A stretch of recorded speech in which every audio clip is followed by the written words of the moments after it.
On va commencer par la question des AVC et on va détailler tout d'abord la vascularisation artérielle de l'encéphale ainsi que la vascularisation veineuse, et par la suite il y a un objectif qu'on va le faire d'une façon assez sommaire et pratique, c'est la somatotopie corticale des aires corticales primaires, motrices et somestiques. On va commencer d'abord par des prérequis, parce que le problème de la neuroanatomie, c'est une science qui est complètement intégrée dans ce qu'on appelle les neurosciences, c'est-à-dire on ne peut pas comprendre une partie sans les autres. C'est la neuroanatomie, la neurophysiologie, et puis la partie clinique. Et en fait, pour arriver par exemple à comprendre qu'est-ce que ça veut dire une hémorragie latérale minime, voilà, qu'est-ce que ça veut dire une hémiparésie après dominance machin, il faut réellement aller cerner tous les aspects d'abord. À mon avis, on ne peut pas, en aucun cas, aller demander à l'étudiant sur un cours uniquement d'anatomie de décrire les vaisseaux, les territoires et les lésions. Ça n'a aucun sens. Ça n'a réellement aucun sens.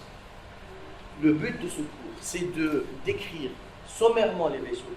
Il ne s'agit pas de dire que le vaisseau passe à travers, on regarde à 3 mm croisés pour remonter, ça ne sert absolument à rien.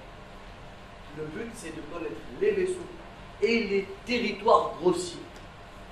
Après, le clinicien va vous faire le lien entre les déficits, les lésions et les vaisseaux. Mais réellement, je vais vous expliquer par moment comment on peut obtenir des lésions, mais ce n'est pas votre devoir d'aller détailler un cours de neuroanatomie de 70 pages. Un cours de neuroanatomie fait 70 pages, avec un cours de neurophysiologie il fait 140 pages, avec un cours sur les AVC il fait 560 pages, ça fera 1000 pages pour le premier cours de Rizdana. Et ça n'a absolument aucun sens. D'accord? Alors je vais commencer par des prérequis. Au moins vous connaissez le tronc cérébral. Le tronc cérébral est formé par 3 pièces anatomiques qui sont le bulbe rachidien, le pont ou la protubérance annulaire et le mésencéphale ou les pédoncules cérébraux. Alors, les pédoncules cérébraux, c'est comme deux piliers, deux os verticales qui vont attacher le tronc cérébral au cerveau. C'est une sorte d'attache qui vont se planter au niveau de la face inférieure du cerveau. Alors je vous le dis tout de suite et vous allez le comprendre tout à l'heure. Le tronc cérébral est orienté verticalement, alors que le cerveau est orienté horizontalement. Il repose sur la base du crâne. Et là, lors des accidents assez graves de la voie publique ou autres, alors vous avez très facilement un phénomène de cisaillement. Et c'est une des causes assez fréquentes des décès immédiats, parce que lors de la décélération, le cerveau veut aller dans le sens horizontal, mais également le sens cérébral, mais comme leur disposition est perpendiculaire, ça peut donner des phénomènes de cisaillement. Alors la limite entre tronc cérébral et cerveau, c'est ce qu'on appelle le chiasma optique ou les bandelettes optiques et le chiasma optique, c'est-à-dire les nerfs tourneux. Sur cette coupe sagittale réelle, vous avez ici la moelle épinière, le tronc cérébral, le cervelet. Et tronc cérébral et cervelet sont dans la fosse postérieure. Et entre le tronc cérébral et le cervelet, vous avez cette cavité remplie de liquide céphalorachidien que vous appelez le 4e ventricule. Alors, c'est ce qu'on appelle la fosse postérieure, et au-dessus, vous avez le cerveau. Alors là, il y a une entité que vous connaissez très bien ici. C'est la partie la plus basse du cervelet, c'est ce qu'on appelle les amygdales cérébelleuses. Les amygdales cérébelleuses, c'est elles qui vont aller se coincer ici, dans le foramen magnum, pour empêcher la circulation du liquide céphalorachidien et créer ce qu'on appelle l'engagement amygdalien qu'on va détailler tout à l'heure. Le cerveau, maintenant, moi je vais dire que vous le connaissez ou vous ne le connaissez pas. Vous, peut-être, vous connaissez ça, mais ça, c'est le cerveau hémisphérique. Ce n'est pas le cerveau. Le cerveau est formé de 2 parties. Une partie que vous ne voyez pas du tout, c'est ce qu'on appelle la partie centrale du cerveau. C'est ce qu'on appelle également le diencéphale. Le diencéphale, c'est la partie centrale que vous ne voyez pas du tout. Et elle est formée principalement par un gros noyau gris que vous connaissez et qui s'appelle le thalamus. avec d'autres noyaux qui s'appellent le périthalamus, l'épithalamus, le subthalamus. Alors le thalamus, vous savez qu'est-ce qu'il fait? Il dit quand tu appelles l'hôpital et tu veux parler au service de gastro, hein, tu passes par le standardiste et tu lui dis s'il vous plaît, passez-moi la gastro, ou passez-moi la gynéco, passez-moi la cardio. Vous appelez un seul numéro de l'hôpital, il n'y a pas même 36 numéros, parce que si vous allez apprendre tous les numéros de tous les bureaux, ça va être ingérable. Alors le thalamus fait la même chose pour le cerveau, c'est le standardiste du cerveau. En termes scientifiques, c'est le relais des voies sensitives. C'est un noyau relais sur les voies sensitives. Donc le thalamus, qu'est-ce qu'il fait? Il prend toutes les informations ascendantes sensitives, il les fait remonter après une synapse thalamique vers le cortex cérébral compétent. L'occipital c'est la vision, le temporal c'est la vision, le frontal est moteur, le pariétal est sensoritif, etc., etc. Donc c'est un relais sur les voies sensitives. Et il appartient au cerveau central. La dernière chose maintenant, vous avez deux moitiés de cerveau. Un hémisphère droit, un hémisphère gauche, un thalamus droit, un thalamus gauche, un machin droit, un machin gauche. Et toutes ces structures doivent être liées. D'abord parce qu'anatomiquement il faut avoir un seul cerveau et pas deux moitiés. Les deux moitiés de cerveau, ça n'égale pas à un cerveau. Et par la suite, il faut que les deux hémisphères soient en communication continue. Un pour coordonner, parce que si l'hémisphère droit me donne l'ordre de piquer le téléphone de votre collègue, il faut que l'hémisphère gauche dise à ma main droite de se calmer, parce qu'on ne va pas... Et cette communication anatomique et fonctionnelle, parce que c'est une communication anatomique, mais aussi fonctionnelle, parce qu'il y a des axones qui lient. Vous les contacter rapidement, et j'espère que vous connaissez la substance grise.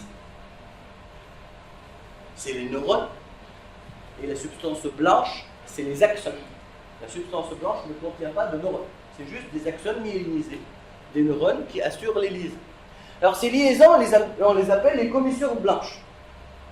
Et la commissure blanche, la plus importante, vous la connaissez j'espère, c'est corps calleux. Donc de haut en bas, si on commence à faire des coupes scalographiques, on coupe hémisphère, hémisphère, hémisphère, hémisphère, hémisphère, hémisphère, corps calleux.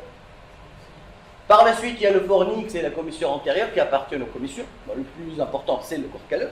Et au-dessous, vous allez couper le thalamus. Ça veut dire sur une vue interne du cerveau ou de l'hémisphère, vous avez ça. Sur une coupe sagittale, l'hémisphère. Alors vous avez le cerveau hémisphérique, les commissures, le diencéphale. Le cerveau hémisphérique, on l'appelle également le télencéphale.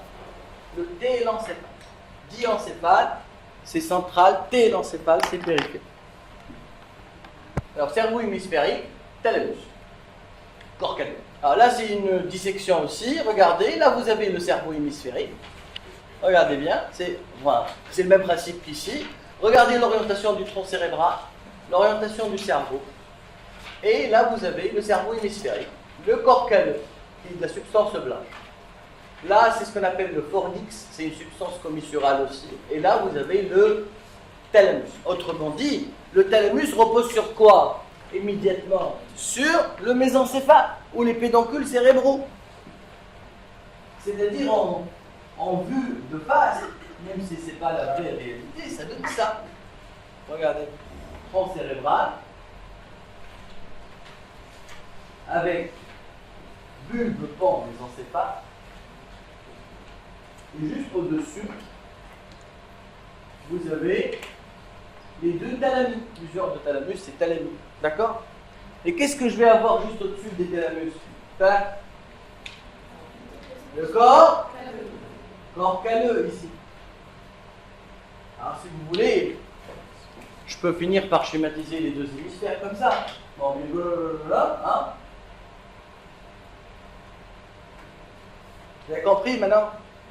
Cerveau hémisphérique, thalamus, en mode de haut en bas, cerveau hémisphérique, corps calleux, thalamus, mésencéphale. Alors, il y a un espace entre les deux thalamiques rempli du liquide céphalorachidien que vous appelez le V3. Le V4G entre tronc cérébral et cervelet, et V3 c'est entre les deux thalamis. Hein, c'est pluriel de thalamus. Vous me dites pourquoi je fais ça, parce que tout à l'heure quand je vais dire l'artère machin vascularise le corps calleux ou le thalamus, au moins vous savez ce que c'est. Et ça sert à quoi? Mais ça vascularise un machin truc qui est lâché dans un coin de champ. Thalamus, hémisphère, corps calleux. Voilà, ça c'est une coupe horizontale passant par le cerveau. C'est ce qu'on appelle la coupe de Fléchy. Alors là vous voyez, regardez très rapidement, ça c'est quoi? Les deux thalamis. Entre les deux il y a le V3. Ça c'est une coupe horizontale, donc ça c'est le lobe frontal. Là c'est le lobe temporal. Bon, selon la coupe, hein, ça peut être le temporal ou le pariétal. Et ici, le lobe occipital. Et vous voyez ce petit sillon à l'air. Je ne sais pas qu'est-ce qu'on appelle en français une rivière qui est entre deux montagnes. Une vallée. La vallée, c'est le creux entre deux montagnes. Et là, vous avez une montagne frontale ici, une montagne temporale ici. Entre les deux, il y a une vallée qu'on appelle la vallée sylvienne. Et au fond de cette vallée sylvienne, regardez le cerveau. Vous voyez? C'est comme ça, la vallée du cortex caché. Et puis on revient. Et ce cortex caché au fond de la vallée, on l'appelle le lobe insulaire. C'est le lobe primitif du cerveau, c'est le lobe de l'instinct, de la mémoire. Et puis le cerveau comporte de la substance, le cerveau comporte de la substance grise et de la substance blanche. Où est-ce qu'on trouve la substance grise au niveau du cerveau? Au niveau du cortex. C'est ce qu'on appelle le cortex cérébral. Le cortex frontal, le cortex pariétal, le cortex temporal. Et où est-ce qu'on trouve aussi la substance grise à part le cortex? Au niveau des noyaux gris centraux. Et ces noyaux gris centraux, d'abord il y a principalement le thalamus, et le thalamus vous le connaissez parce qu'on vient de le voir et parce que vous le connaissez, et il appartient au diencéphale, mais il y a d'autres noyaux qui appartiennent au dénencéphale. Et je vais citer principalement le noyau lenticulaire, parce qu'il a la forme d'une lentille, le noyau lenticulaire, et le noyau codé. Pourquoi le noyau codé on le coupe deux fois? Parce que vous le voyez ici en reconstruction, il a la forme d'une queue. Donc quand je fais une coupe, le bleu c'est le thalamus, le rouge c'est le noyau lenticulaire, et le vert je le coupe deux fois, c'est le noyau codé. Je le coupe une fois en avant du thalamus et une fois en arrière du thalamus. Alors noyau lenticulaire et noyau codé, on l'appelle le corps strié. Le corps strié par définition, c'est l'ensemble du noyau lenticulaire et du noyau codé. Alors regardez bien, comme a une petite languette ici, qui n'a pas énormément d'intérêt pour vous, qu'on appelle l'avant-mur ou le claustrum, j'imagine. Et ce qui est important pour moi, c'est la substance blanche piégée ici, là et là, qu'on appelle les capsules. Alors vous avez la capsule interne, la capsule externe et la capsule externe. Et où est-ce que la capsule interne est très importante? Vous allez le voir. C'est le passage du faisceau pyramidal. Hein? Le faisceau moteur conscient. Allez, je peux examiner le faisceau pyramidal. Là. Il faut se poser des questions par rapport à... oui, mais la pyramide, on l'a appelée pour la même raison avec laquelle on a appelé le faisceau pyramidal. Plus derrière la raison. Parce que les neurones qui donnent naissance à ces faisceaux, à ces fibres nerveuses, ont une forme pyramidale. Et c'est pour ça qu'on a appelé le faisceau pyramidal. Qui descend depuis le cortex, frontal évidemment on sort, parce qu'on est en moteur, hein, il va descendre du cortex et puis il va aller entre le thalamus et le noyau lenticulaire dans la capsule interne. Il faut savoir que la vascularisation de la capsule interne elle est de type terminal, il n'y a quasiment pas d'anastomose. Et c'est pour ça que dans les accidents vasculaires cérébraux hémorragiques, quand il y a un pic hypertensif, alors ça va aller essayer de s'évader le sang, parce qu'on augmente la tension. S'il trouve des anastomoses, tant mieux pour lui, hein, il peut aller s'échapper vers une autre zone, mais au niveau de la partie centrale, comme il n'y a quasiment pas d'anastomose, les vaisseaux vont éclater au niveau de cette capsule. Et ça va donner cet AVC hémorragique. Donc, capsulo-lenticulaire ou de la capsule interne. Et de là, vous aurez un déficit moteur immédiat. Donc, capsule interne, la plus importante. Alors, on va attaquer la bête. On va décrire la vascularisation artérielle du... Alors, qu'est-ce qu'on appelle encéphale tout d'abord? C'est quoi l'encéphale? C'est la somme de quoi? Hein? C'est la somme cerveau, tronc cérébral, cerveau. C'est ça l'encéphale. C'est l'ensemble des structures situées dans la boîte crânienne. Alors, on va commencer par le cerveau, et puis on va d'abord commencer par les vaisseaux d'origine. Il faut savoir que la vascularisation de l'encéphale est assurée par deux systèmes artériels. Un système, et ces deux systèmes franchissent la base du crâne, évidemment, pour aller dans la boîte crânienne. Un système antérieur, qu'on appelle le système carotidien, et c'est l'artère carotide interne. Et puis un système postérieur, c'est le système vertébro-basilaire, c'est-à-dire des artères vertébrales et du tronc basilaire. Ce système antérieur, qui est pair, et le système postérieur, qui est pair au niveau des vertébrales, mais impair au niveau du tronc basilaire, parce que les deux artères vertébrales sont unies, vont s'anastomoser ensemble au niveau de la base du crâne pour former le superpolygone que vous connaissez, le polygone du milieu. Donc là, vous avez les deux artères carotides, droite et gauche, et en arrière, vous avez les deux artères vertébrales, droite et gauche, qui s'anastomosent pour former le tronc basilaire. Le système carotide. Alors regardez bien, l'artère carotide commune, qui naît du tronc artériel brachiocéphalique à droite et directement de la crosse de l'aorte à gauche, vous savez, va se terminer, voilà, va donner deux branches terminales. Le repère incontournable, c'est C4. Au niveau de C4 se divise la carotide commune ou la carotide privée. C4 existe le glomus carotidien attaque ou avec un bleu ou le Michard, peut-être un peu, il le tue. Parce qu'il lui écrase le glomus carotidien. Ah, sauf s'il veut lui casser le larynx, ça c'est autre chose.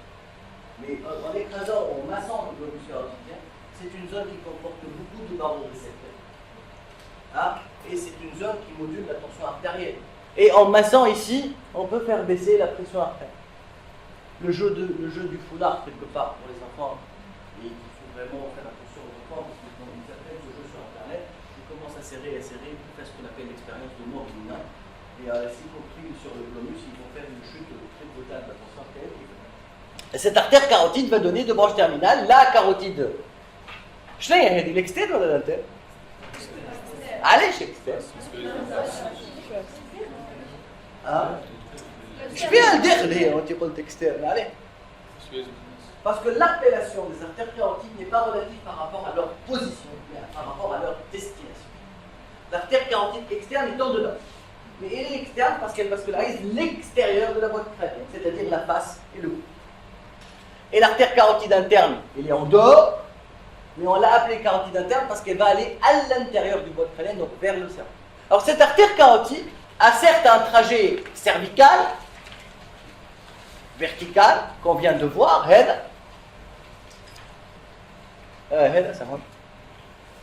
Par la suite, elle va pénétrer au niveau de la base du crâne. Donc ça, c'est le segment cervical.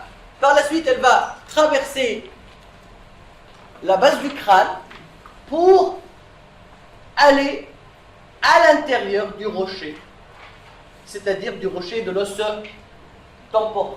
Par la suite, elle va passer de part et d'autre de la selle turcique au niveau d'un sinus qu'on appelle, on va le voir tout à l'heure, le sinus caverneux dans les veines du cerveau. C'est le segment caverneux. Et par la suite, elle va remonter, elle va se trouver au niveau de la base du cerveau.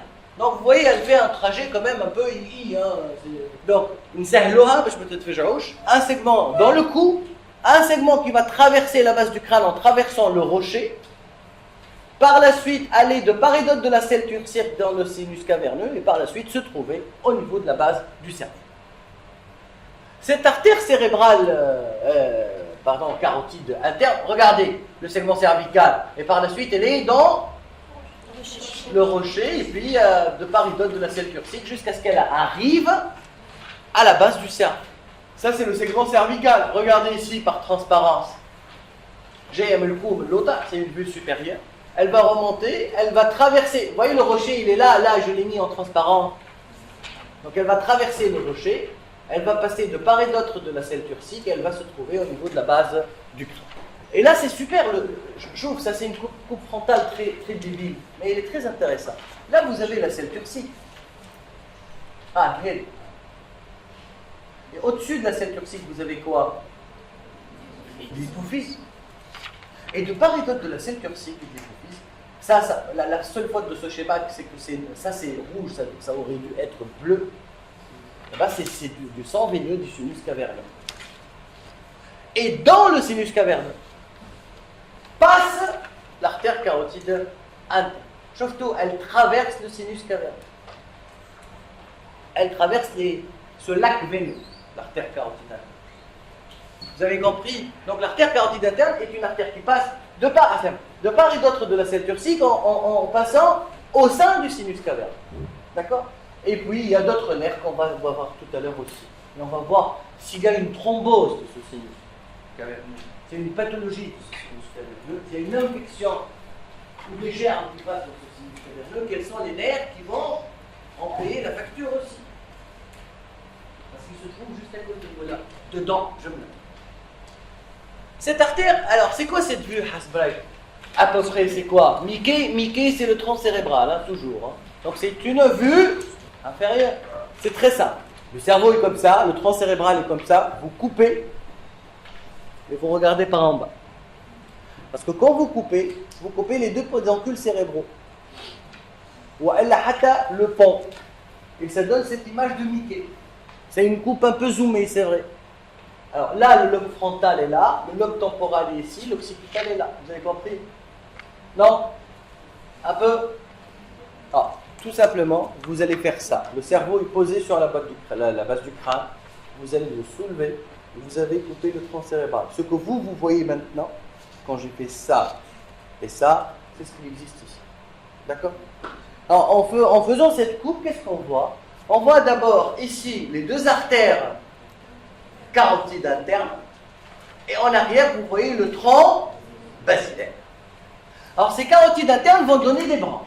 D'abord, donc ça c'est la carotide interne, d'abord la cérébrale antérieure qui va vers l'avant, donc plutôt vers le frontal, la cérébrale moyenne qui va plutôt vers la région temporale, et la choroïdienne qui vascularise les plexus choroïdes.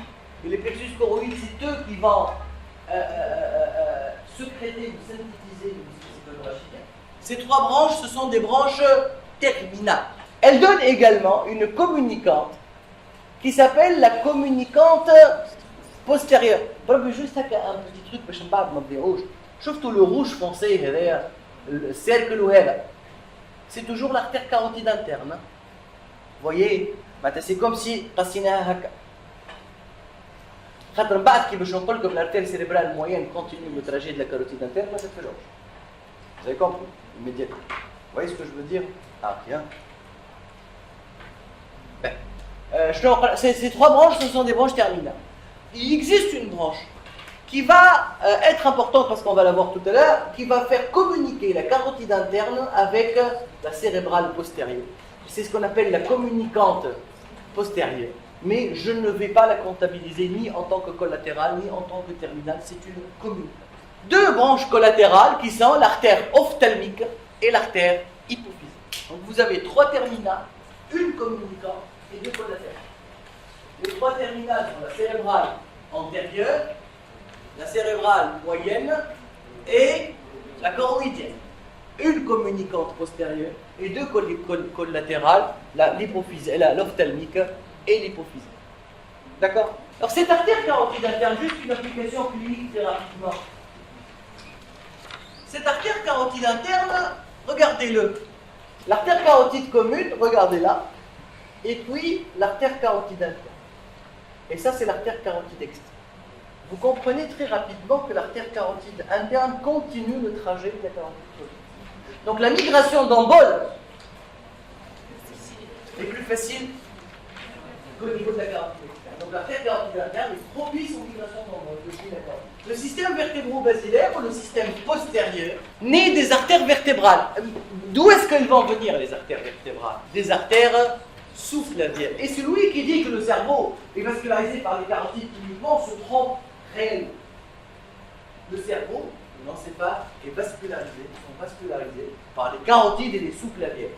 Les sous-flavières ne sont pas les artères des membres supérieurs uniquement. Ce sont les artères des membres supérieurs et de la partie postérieure de l'encéphale. Parce que les deux sous-claviers, la droite qui naît à partir du tronc artériel brachiocéphalique et la gauche qui naît directement du segment 2 de l'aorte, vont chacune donner une branche collatérale qui s'appelle l'artère vertébrale. Cette artère vertébrale chemine dans un canal osseux qui naît par les processus transverses des vertèbres. C'est ce les processus transverses des vertèbres qu'on appelle le canal transversaire. Par la suite, elle va contourner la première vertèbre cervicale, l'atlas, et elle va remonter dans le foramen magnum de l'os occipital pour aller fusionner avec son homologue du côté opposé. Donc ça, c'est le foramen magnum. Là, c'est le canal transversaire. On contourne la masse du C1 et puis on fusionne avec l'homologue pour former le tronc basilaire. Ces artères vertébrales, je vous le dis tout de suite, donnent les PICA, les postéro-inférieurs cérébelleuses artères. Les artères cérébelleuses postéro-inférieures. Allez, je vais les immédiatement parce que tout simplement, juste je l'avance et après on va voir la vascularisation du tronc cérébral et du cervelet avec les trois artères cérébelleuses. N'oubliez pas aussi que ces artères vertébrales, chacune donne une branche chaude, comme ça et comme ça, en descendant. Et ces deux branches se réunissent en avant de la moelle épinière pour former l'artère spinale ventrale, qui vascularise principalement la moelle épinière cervicale.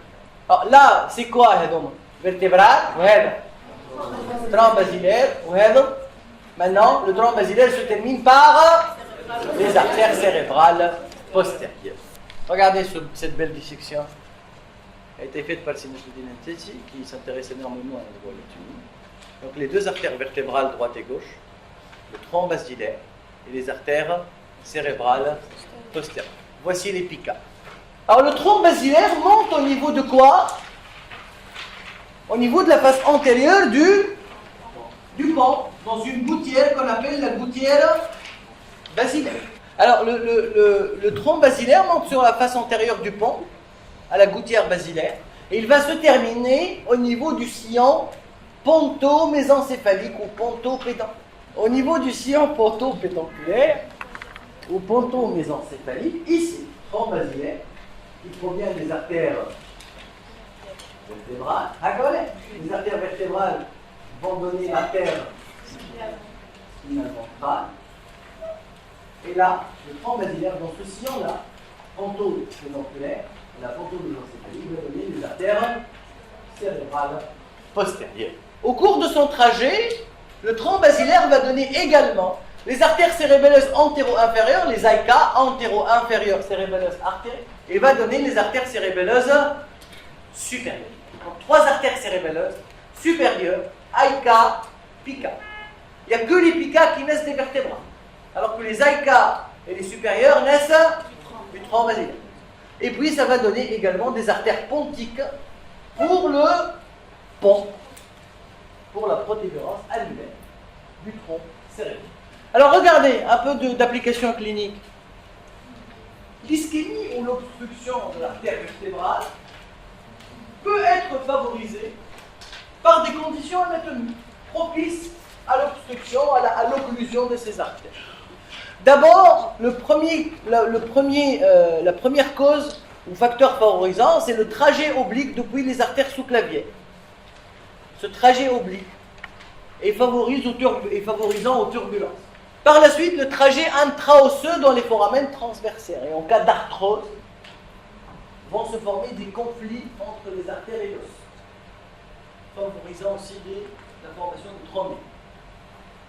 Le coude au niveau de C1, qui va changer l'axe du flux artériel, donc ça va changer le mode du flux, et donc ça va être favorisant à la formation des emboles, et puis la compression contralatérale au mouvement de la rotation de la tête.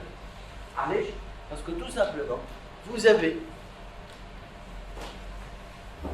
une artère qui est dans un rachis mobile, dans les foramen transversales. Donc quand vous tournez la tête de ce côté, vous comprimez celle-là. Et quand vous tournez de ce côté, vous ne pouvez pas tourner des deux côtés en même temps. Quand vous tournez ici, vous comprimez celle-là. Et c'est l'autre qui reprend le relais. Et vous allez voir, ce système du polygone de Willis, c'est un système anastomotique. Parce qu'il fait anastomoser les carotides de l'avant avec le tronc basilaire en arrière, avec le cérébral postérieur. Et puis ça va se compenser. Trajet oblique, trajet dans le canal osseux, le coude au niveau de C1 et la compression par rapport. Ça c'est Willis. Hein.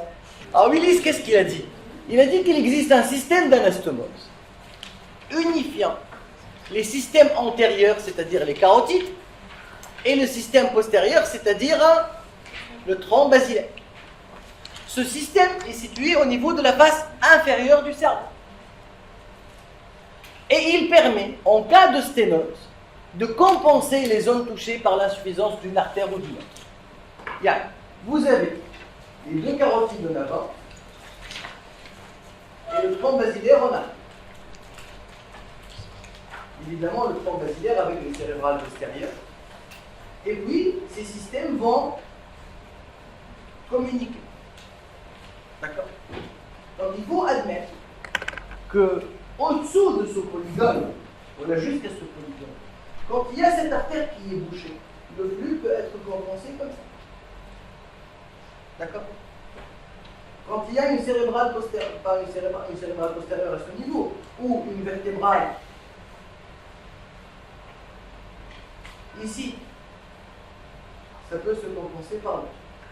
Vous voyez? Donc c'est un système de compensation quand il y a une thrombose ou une sténose d'une des différentes artères qui alimentent le polygone. Le problème réside où? Le problème réside au niveau de l'après-polygone. Parce que partant du polygone, une cérébrale antérieure ou une cérébrale moyenne, ou une cérébrale postérieure, il n'y a plus de possibilité de compensation. Ce qui passe dans cette artère, il n'y a pas un pont pour la revasculariser. Donc les anastomoses se passent jusqu'au polygone de Willis. Dépassant le niveau du polygone de Willis, chaque artère part vers sa destination. Donc regardez, là vous avez les deux artères carotides, le tronc basilaire qui va donner les cérébrales postérieures, le carotide interne qui va donner les cérébrales antérieures, les cérébrales moyennes, la communicante postérieure, et il existe ici une artère pour fermer le polygone qui est la communicante antérieure et qui relie les deux cérébrales antérieures. Donc, aide le polygone, c'est ça. Alors jusqu'au polygone, lorsqu'il y a une obstruction ici, ou là, ou là, ou là, ou ici, ou là, les artères peuvent récompenser, compenser par ce cercle anastomotique. Mais au-delà, c'est fini.